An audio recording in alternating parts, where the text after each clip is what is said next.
તો નવસારી તાલુકામાં પણ સાર્વત્રિક વરસાદ નોંધાયો છે। જિલ્લાના તમામ 6 તાલુકામાં વરસાદી માહોલ જામ્યો।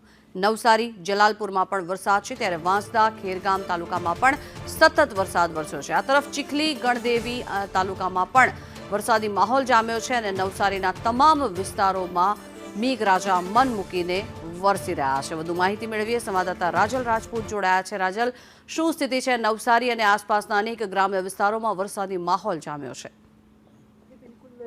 વરસાદની સ્થિતિ અંગે જો આપને વિગતો જણાવું તો નવસારી જિલ્લામાં ફરી એકવાર વરસાદી માહોલ જામ્યો છે। કેટલાક દિવસો મેઘરાજાએ વિરામ જે લીધો હતો, ત્યારબાદ હવે ફરી એક વખત વરસાદની 2 દિવસથી શરૂઆત થઈ છે। ગઈકાલે પણ વરસાદી માહોલ સાર્વત્રિક સમગ્ર જિલ્લાની અંદર હતો।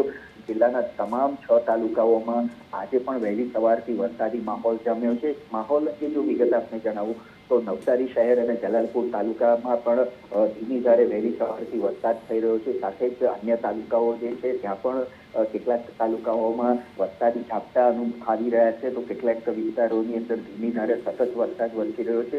એને પગલે કહી શકાય કે સમગ્ર જિલ્લાની અંદર ફરી એકવાર વરસાદી માહોલ જામ્યો છે અને હાલ જિલ્લાના સાર્વત્રિક તમામ તાલુકાઓની અંદર વરસાદ વરસી રહ્યો છે। આભાર રાજન, સમગ્ર માહિતી બદલ। નવસારીમાં સાર્વત્રિક વરસાદ, આસપાસના અનેક ગ્રામ્ય વિસ્તારોમાં પણ વરસાદી માહોલ જામ્યો છે। ચીખલી નવસારીના રોડ રસ્તાઓ પણ પાણીમાં ગરકાવ થયા છે।